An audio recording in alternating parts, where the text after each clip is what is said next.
Hello दोस्तों, तो आपका मेरा यूट्यूब चैनल मिशन इंस्पायरेशन के सर में आपका स्वागत है। देखिए, आज हम लोग का टॉपिक है आवर्त सारणी।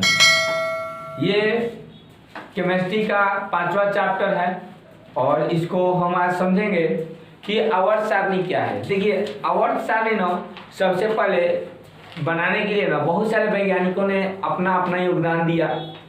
सबसे पहले एक वैज्ञानिक थे जिनका नाम था लवोआजे। इन्होंने पूरे तत्व को धातु और अधातु में बांट दिया था।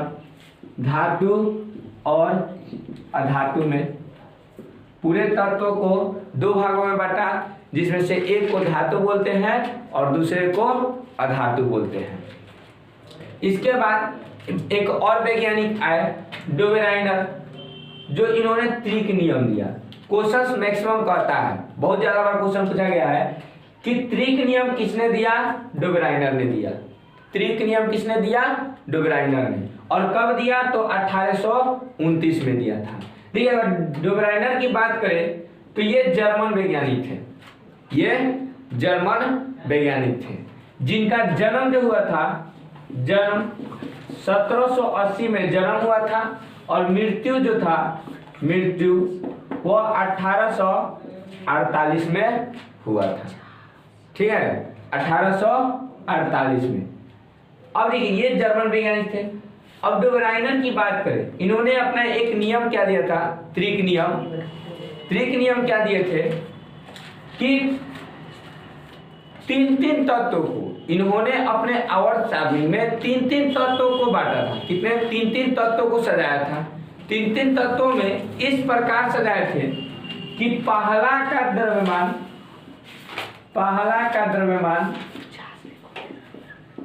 प्लस तीसरा का द्रव्यमान का औसत दूसरे के द्रव्यमान के बराबर था। दूसरा तत्व के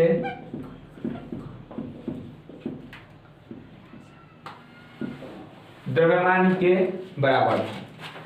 डोबेराइनर बोले थे कि पहला तत्व का द्रव्यमान और तीसरे तत्व के द्रव्यमान का योग दूसरे तत्व के द्रव्यमान के बराबर होता है। इन्होंने जो अपना आवर्त सारणी बनाया था, इसी नियम पे बनाया था, इसी नियम पर। जैसे देखिए, मैक्सिमम क्वेश्चन कैसे आता है, जैसे देखिए,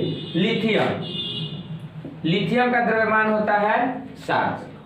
सोडियम का द्रव्यमान होता है 23 और पोटेशियम का द्रव्यमान होता है लगभग 40। जब ये दोनों को जोड़ा गया, दोनों को जोड़े तो लिथियम और सोडियम को, यानी 7 + 40/2 यानी 47/2 आया, कटकर आया 23.5 आया। अब इसमें ये लगभग कितने के बराबर है? लगभग 23 के बराबर है। और ये 23 किसका द्रव्यमान होता है? सोडियम का। तो क्वेश्चन मैक्सिमम बार पूछा जाता है कि यदि डोबेराइनर के अनुसार पहला तत्व लिथियम हो, तीसरा तत्व पोटेशियम हो, तो दूसरा तत्व क्या होगा? सोडियम होगा। इसी प्रकार पहला तत्व कैल्शियम हो, तीसरा तत्व बेरियम हो, तो तीसरा तत्व सीजियम होगा, स्ट्रांसियम होगा। इसी प्रकार अगर पहला तत्व क्लोरीन हो, दूसरा तत्व आयोडीन, तीसरा तत्व आयोडीन हो, तो दूसरा तत्व क्या होगा? ब्रोमीन होगा। तो ये पहला तत्व था, ये दूसरा और ये तीसरा।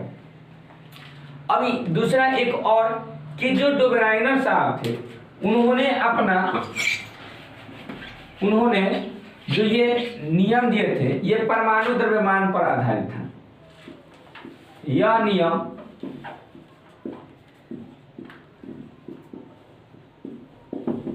परमाणु द्रव्यमान पर निर्भर था। जो डोबेराइनर का त्रिक नियम था वो किस पे आधारित था? द्रव्यमान पर, यानी कि जो नियम दिए थे वो द्रव्यमान पर नियम था। इनका असफलता का कारण क्या था? पहला कि यह जो नियम है बहुत कम तत्वों पर लागू हुआ, बहुत कम तत्वों पर, यानी कि उनके समय बहुत, पहला नियम कि यह बहुत कम तत्वों पर लागू हुआ, इनका दोष का पहला कारण था। दूसरा कारण था कि इनके समय ज्यादा तत्व नहीं थे, इनके समय ज्यादा तत्व नहीं खोजे गए थे।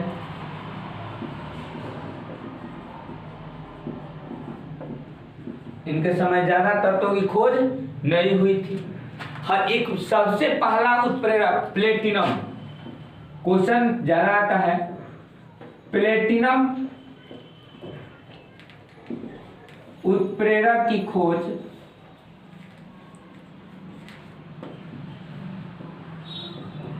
डोबेराइनर ने किए थे, डोबेराइनर ने किया था। कि प्लेटिनम उत्प्रेरक का खोज किसने किया था? डोबेराइनर ने किया था।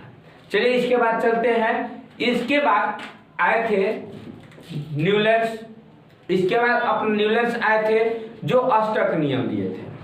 तो आइए न्यूलैंड्स के अष्टक नियम के बारे में जान। जिंदगी में हर शौक पाला नहीं जाता, जिंदगी में हर शौक पाला नहीं जाता, कांच के पत्थर को उछाला नहीं जाता, मेहनत करने से अक्सर बदल जाती है जिंदगियां, हर काम किस्मत पे टाला नहीं जाता, हर काम किस्मत पे। देखिए इसके बाद है न्यूलैंड का अष्टक नियम। जो न्यूलैंड का अष्टक नियम जो था, देखिए क्वेश्चन यहाँ से कैसे पूछता है, किस तरह से आएगा, हम सारी क्वेश्चन भी कराएंगे, ध्यान से बने रहिए। कहता है कि अष्टक नियम किसने दिया था? पहला क्वेश्चन, अष्टक नियम किसने दिया था? तो याद रखिएगा न्यूलैंड्स ने। अष्टक नियम किसने दिया था? न्यूलैंड्स ने दिया था। कब दिया था? तो 1863 में दिए थे। न्यूलैंड्स जो है अपना अष्टक नियम 1863 में दिए थे। क्वेश्चन आ जाता है कि तो न्यूलैंड्स कहाँ के वैज्ञानिक थे? तो इंग्लैंड के वैज्ञानिक थे।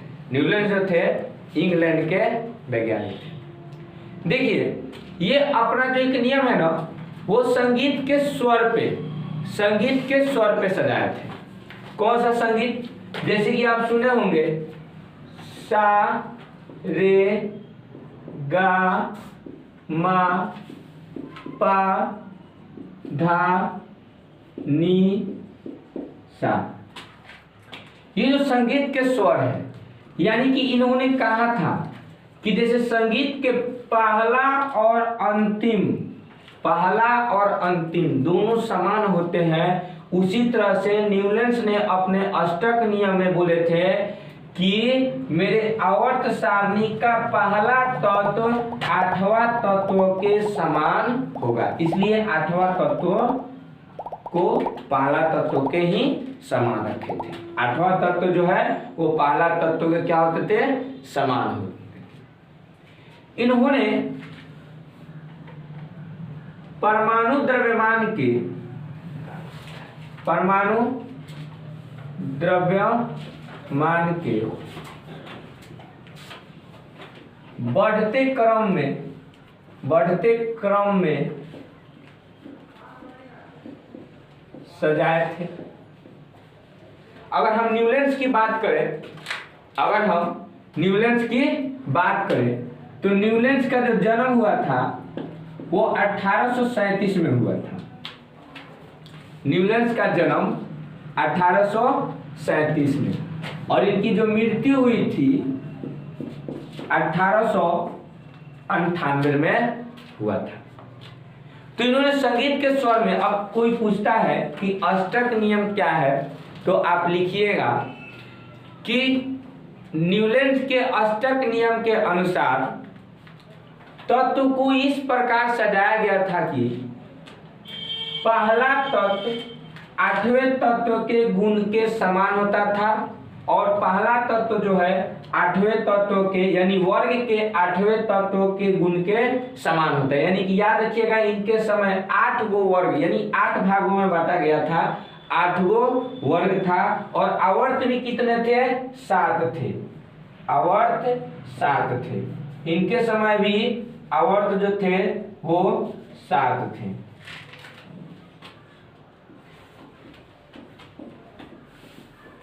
आवर्त 7 थे और ये 8 तत्वों को इस तरह से सजाए गए थे। अब इनका क्वेश्चन यहां से क्या क्या आता है आइए देखते हैं। पहला कि इनके समय अष्टक नियम के समय कुल तत्वों की खोज जो हुई थी वो 56 थी।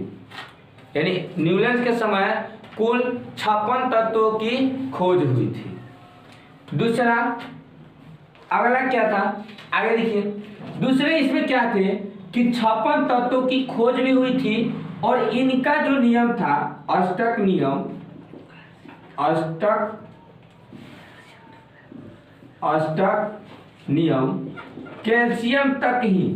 कैल्शियम तक ही लागू होता था। इनका तत्व जो था कैल्शियम तक ही लागू होता था। उसके बाद क्या था कि इनका अंतिम तत्व अष्टक नियम में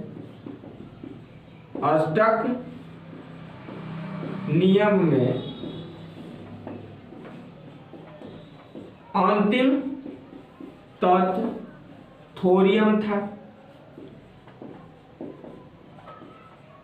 अंतिम तत्व क्या था? थोरियम था। अब इनके असफलता का कारण भी अगर पूछा जाए तो अगर असफलता की कमियां अगर पूछ दे कि न्यूलैंड के अष्टक नियम के असफलता का कारण बताइए, तो सबसे पहला कि इनके समय 56 तत्वों की खोज हुई थी, बहुत सारे तत्वों की खोज नहीं हुई थी। दूसरा परमाणु द्रव्यमान पीएच थे। ये जो नियम दिए थे किस पे दिए थे? परमाणु द्रव्यमान यानी परमाणु भार पे दिए थे। तीसरा कह सकते हैं कि इनका नियम जो है कैल्शियम तक ही लागू होता था, आगे लागू नहीं होता था। कैल्शियम तक ही मान्य था, आगे बढ़ने के बाद इनका नियम लागू नहीं होता था। तो ये जो थे न्यूलैंड के अष्टक नियम की कमियां थी। ये क्या थी? कमियां। तो अष्टक नियम के बाद जो है, इसके बाद हम लोग का जो अष्टक नियम के बाद आए एक वैज्ञानिक जिनको हम लोग कहते हैं मेंडलीव की आवर्त सारणी। ठीक, इसके बाद हम लोग का है मेंडलीव का आवर्त सारणी। देखिए आपके स्क्रीन पर जो है हम मेंडलीव के आवर्त सारणी दे दिए हैं, आप इसको स्क्रीनशॉट लगा लीजिएगा। देखिए मेंडलीव के आवर्त सारणी जो है 1869 में दिया गया था। देखिए क्वेश्चन बहुत पूछता है यहाँ से कि सर्वप्रथम आवर्त सारणी किसने बनाया? तो इसका सही आंसर होगा मेंडलीव। आवर्त सारणी का निर्माण किसने किया था जी? मेंडलीव ने किया था। देखिए और कब किया था? 1869 में किया था। ये मेंडलीव जो थे इनका जन्म जो हुआ था रूस में 1834 में हुआ था और मृत्यु 1907 में हो गई थी। जब इन्होंने 1869 में जब ये अपना एक आवर्त सारणी बनाए तो जर्मन पत्रिका जो है वो 1872 में यानी 3 साल बाद इनकी पत्रिका को छाप दी थी। यानी ये अपनी पत्रिका में जर्मन जो है एक अपनी पत्रिका निकालती थी और वो 1872 में आवर्त सारणी को छाप दिया गया। देखिए इनका आवर्त सारणी जो था मेंडलीव का आवर्त सारणी वो परमाणु द्रव्यमान या परमाणु भार पर यानी परमाणु भार के आवर्त फलन था। यानी कि ये जो थे परमाणु भार के नियम पर सजाए थे। इनके समय कुल तत्व जो था वह 63 थी। क्वेश्चन ये भी पूछता है कि मेंडेलीव के आवर्त सारणी के समय कुल तत्व कितना था, तो 63 था। अब ये सबसे बड़ी क्वेश्चन कि इनके आवर्त सारणी जो बनाए थे उसमें वर्ग कितना था, तो वर्ग था 9 और आवर्त जो था वह 7 थे। वर्तमान में जो मौसले जो दिए थे ये भी हम पढ़ाएंगे, आधुनिक आवर्त सारणी भी हम आपके सामने लेकर आएंगे। देखिए इसमें अब हुआ क्या था, इनकी क्या क्या कमियां रह गई मेंडेलीव के आवर्त सारणी को, और क्या कमियां को कैसे दूर किए मौसले, ये सारे हम बताएंगे। पहले इनके बारे में और कुछ जान लेते हैं। देखिए ये क्या किए थे, 1872 में जब जर्मन पत्रिका में छप गए तो उस समय मतलब कि जब इनकी आवर्त सारणी जब छपी थी तो आवर्त सारणी में कुछ कमियां इन्हीं के चेले जिनका नाम था मौसले वही निकाले थे। तो कमियां कैसे था, इनकी क्या क्या कमियां थी। सबसे पहला कमी थी कि इनके समय अक्रिय गैस की खोज न हुआ था। अक्रिय गैस की खोज नहीं हुई थी। आवर्त सारणी का गुण क्या था, आखिर इनका आवर्त सारणी इतना चर्चा में क्यों रहा, आइए हम उसको देख लेते हैं। देखिए इनके आवर्त सारणी के नाम इतना चर्चा में रहने का सबसे बड़ा कारण था ना कि सबसे पहले जब ये आवर्त सारणी बना रहे थे तो इनके समय तो कुल 63 तत्वों की खोज हुई थी। अब 63 कार्ड को लिए, 63 कार्ड को लिए और सभी कार्ड पे सभी तत्वों का नाम लिखकर उसका परमाणु भार भी उस पर लिख दिया और उसके बाद उसको सजाया, जिससे इनको बहुत सहूलियत मिली, बहुत आसानी से ये क्या हुए, एक आवर्त सारणी का निर्माण कर दिए थे। इसके बाद इन्होंने और भी क्या क्या कारनामे किए थे कि जो तत्व नहीं मिलता था उसकी भविष्यवाणी कर देते थे। कहते थे कि यह भविष्य में जब तत्व को खोजा जाएगा तो इसको यहाँ पे रखा जाएगा, ये भविष्यवाणी कर देते हैं। आइए देखते हैं गुण को एक एक करके। सभी उपलब्ध तत्वों को सजाते हैं। देखिए सबसे पहला क्या किया, जितने भी 63 तत्व होते हैं ना, 63 कार्ड लिए और कार्ड पे सभी तत्वों का नाम लिखकर परमाणु भार के अनुसार उसको क्या किए, लगे सजाने। कुछ खाली स्थान छोड़े थे, इसलिए छोड़े थे कि जब भी खोज हो उसे खाली स्थान पर लिखा जा सके, यानी जब भी उस तत्व का खोज होगा उस खाली स्थान पर उस तत्व को हम वहां पे डाल दी जाएगी। इनके समय अक्रिय गैस की खोज न हुई थी, तो ये क्या किए थे अक्रिय गैस को कि अपने आवर्त सारणी में बाईं ओर रख दिए थे। आवर्त सारणी में बाईं ओर रख दिए थे, बाईं ओर खाली स्थान छोड़ दिए थे, जिससे कि सभी वो बता दिए थे कि अक्रिय गैस जो है यहीं पे सभी आकर स्थिर रहेंगे।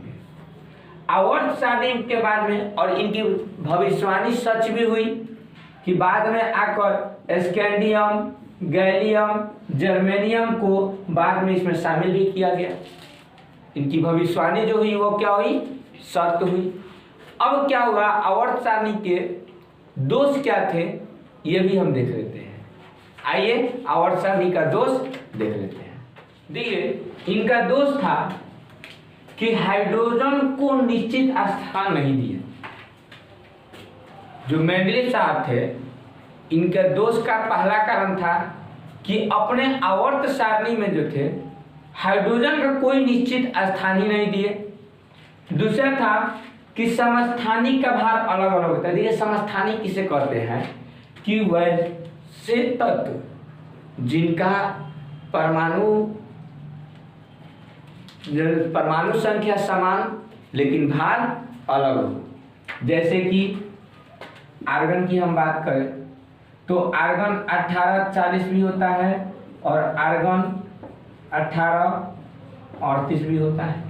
तो इसको कहते हैं समस्थानिक। इसको कहते हैं समस्थानिक कि परमाणु संख्या समान लेकिन भार जो होता है उनका अलग अलग होता है। तो मान लीजिए जब इनका भार अलग अलग होगा तो ये अपना स्थान भी तो अलग अलग मानेंगे, ये भी बात उत्पन्न हुई थी, लेकिन इसकी कोई चर्चा यहाँ पे ये मेंडलीव साहब नहीं किए थे।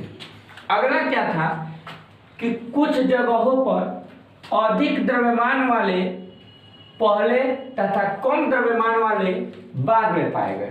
जैसे कि देखिए कोबाल्ट को पहले रख दिए थे और निकेल को बाद में रख दिए थे, जबकि यह गलत है।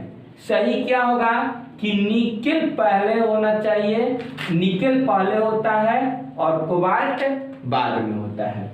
यानी कि 58.7 इनका द्रव्यमान निकेल, जो निकेल पहले होना चाहिए और कोबाल्ट बाद में होना चाहिए। लेकिन मेंडलीव साहब क्या किए थे कि कोबाल्ट को बाद में पहले रख दिए थे और निकेल को बाद में रख दिए थे।